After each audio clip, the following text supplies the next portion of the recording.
Պարոն նախագահ, այս գործի առնչությամբ ունեք դիտարկումներ, երկրորդ շնչառություն են տվել, ինչու։ Ինչ ասեմ։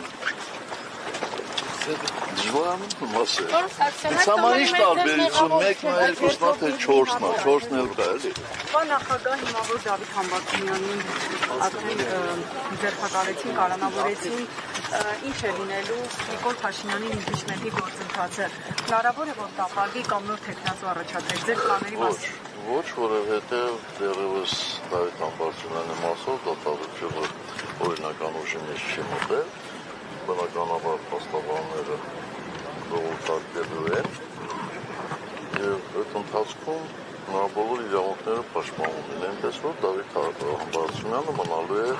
մեր թեկնածուն իմպիչմենտի գործով որպես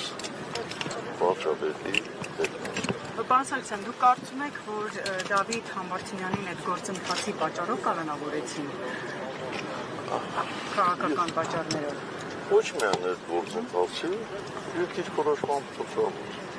Ես չգիտեմ, ես խնդրել եմ մեր Սարգսյանում իրավական հարցերով զբաղվողներին խնդրել տեսնել արդյոք այդ հոդվածով այդպիսի պատժաչափ երբևէ կիրառել է, դեռևս ինձ պատասխան չեն տվել, որ կիրառվել է թե չէ, շատ դաժան որոշում են ուղղակի կայացրել, այն պարզ պատճառով, որպեսզի համաներումը որևէ ազդեցություն չունենա։ Պարոն Սարգսյան, ընտրություններին ամիսներ է առնացել ընդհանրապես, մի քիչ կպատմեք ձեր պլանների մասին, օրինակ դաշինքներ, չգիտեմ, ինչ տարբերակներ եք մտածում, որ Նիկոլ Փաշինյանի իշխանությանը կուղարկեք, օրինակ,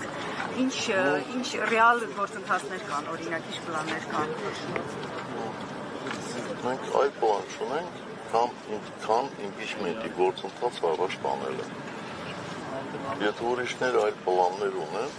այլ առաջարկություններ ունեն, մենք հաջորդով դա կլսենք։ Ինչ եք ասում։ Պարոն Սարգսյան, գնալով վիճակը երկրի կարծես վատանում է,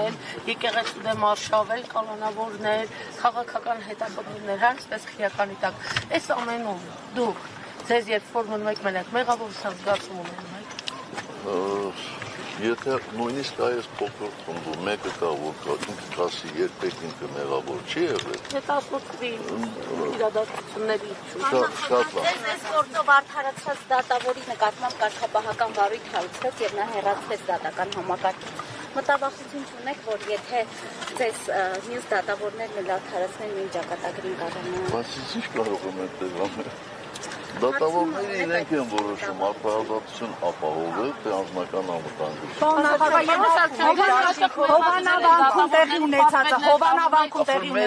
Հովանավանքում տեղի ունեցածին ինչպես եք վերաբերում։ Չեմ էլ ուզում այդ հայտարարության արձագանքը։ Բայց նորից է գնալու, պարոն նախագահ։